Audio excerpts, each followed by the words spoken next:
ci campagne bi ñu doon di door par rapport ak lecture bi ngay def ci discours bi. waaw d'abord nekkoon na discours boo xam ne Fatima bett nañu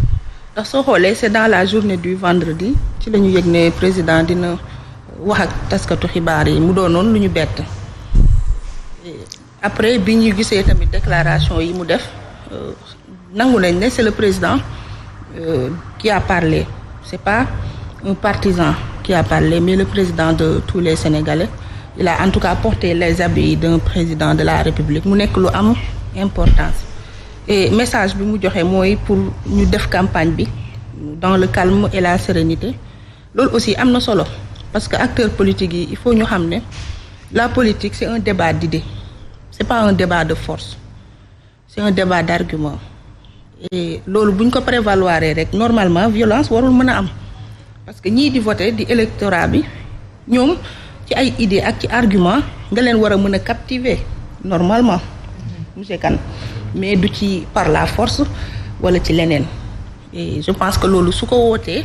ñëpp ko war a déglu mais aussi ñëpp ko war a topp ci lancé boobu nga xamante ne moom la woote ce qui est très normal léegi nag pour l'affaire Samba Ndiaye loolu moom c'est un linge boo xam ne c'est à l'interne parce que Samba Ndiaye bi ñu ko nommé citoyens sénégalais yi amuñ ci moo ndax Sénégal président moo am habitude di nommer au poste civil et militaire quand il nomme on l'accepte mais quand am ci boppam ñoom ñoo remettre en cause cette nomination di ko wane di ko manifester publiquement donc loolu c'est un linge boo xam ne ñoom à l'interne lañ ko war a mën a lijjantee mais lu ñu xam fii au Sénégal mooy président décret dogal la bu wàccee ñëppay respecté loolu da lañ xam fii de 1960 à nos jours mosu ñoo gis fii président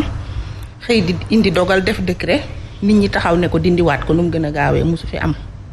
léegi nag moom bu dee kaam waxee nañ ci mbir moomu noonu moom mu génn xëy na wane ne jël na décret wala def na dogalam ba pare ça nous soulage ñun ñi am bëgg-bëggu république ak respect des institutions parce que Fatima institution yi ne ci réew mi buñ ko demee ba respecté wuñ ko dañuy mel ni ku nekk ci anarchie kon dara du fiy jub dara du fi normal kon respect des institutions loolu dafa war a bokk ci lu ñu war a jiital et président su dogalee jàpp naa ne nga bëgg nga bañ da nga ko war a accepter. Très bien Ndeye Fatou da nga wax lu am solo jëm ci wàllu respect des institutions et ñu gis ne avant le président de la République di génn di addu ci mbir moomu ñu bari dañu ko doon di saaga même ci biir page bu présidence de la République mu nekk loo xamante ne rafetul ci gis-gis dugg ba ci biir page bi di ko insulter pour que mu mën a tekki ndomba tànk ki nga xamante ne moom la tabboon. mais liñ naan liiraam ci ñag bi la jëm. bu fa yeggee rek am fa yoon.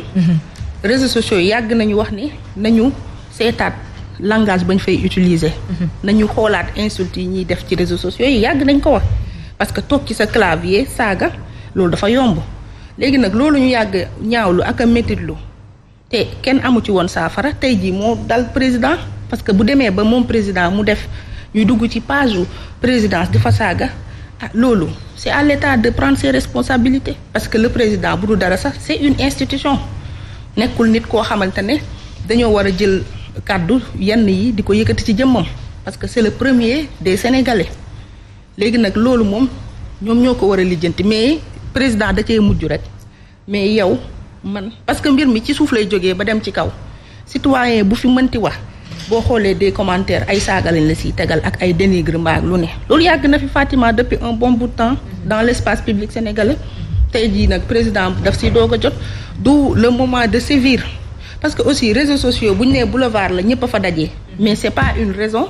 pour que lu waay neex nga wax lu waay neex nga saaga parce que l'insulte et l'invective loolu c'est un délit dañ ci yóbbu nit dañ ciy porter nit plainte mais léegi dañu jël réseaux sociaux yi légaliser fa l'insulte et l'invective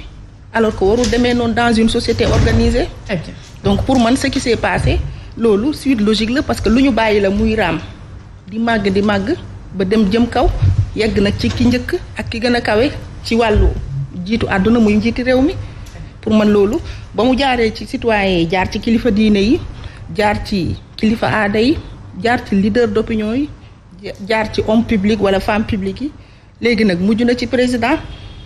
d'où l'urgence nation sénégalaise ñu xool nan la ñuy assainir le débat public mais aussi le respect des uns et des autres parce que c'est quelque chose de primordial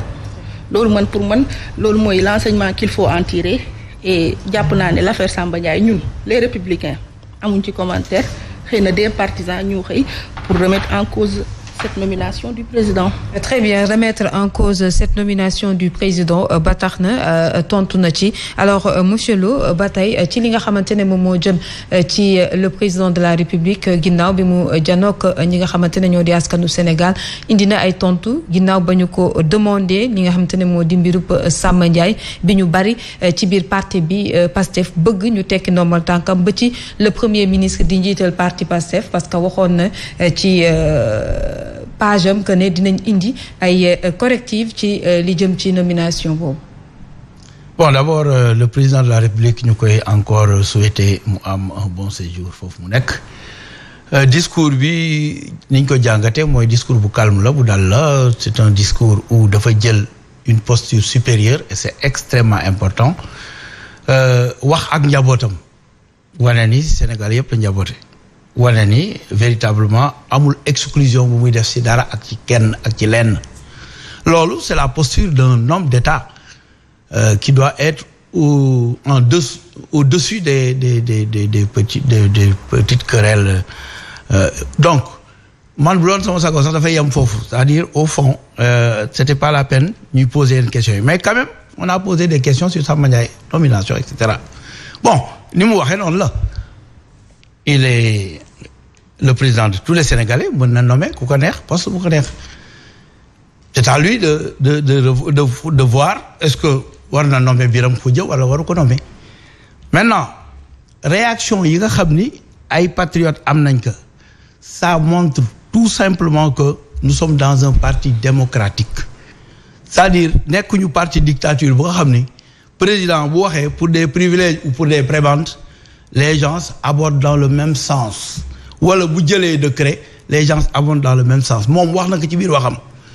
l'expression démocratique il ne peut pas empêcher moom mënul empêcher Ndeye Fatou mii mu xalaate neen ni c'est la liberté d'opinion ci dëkk bu mel noonu lañ nekk président mënul jël décret ñëpp d'accord ci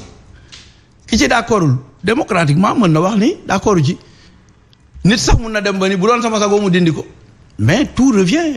au président de la République donc c'est le débat démocratique dans le parti etc. Les gens peuvent s'exprimer librement s'ils sont pas d'accord ils disent que d'accord ñu c'est extrêmement important maintenant quand on voit des gens comme ni nga ko waxee léegi ñu dugg ci di saaga ak di def yooyu c'est-à-dire au fond on doit revoir n'est-ce pas les comportements xam nga kii dafa dugg ci biir réseaux sociaux rek di saaga ci biir mais moi j'ai vu un homme politique taxaw publiquement di saaga je l'ai vu et c'est dommage un homme politique doit être un modèle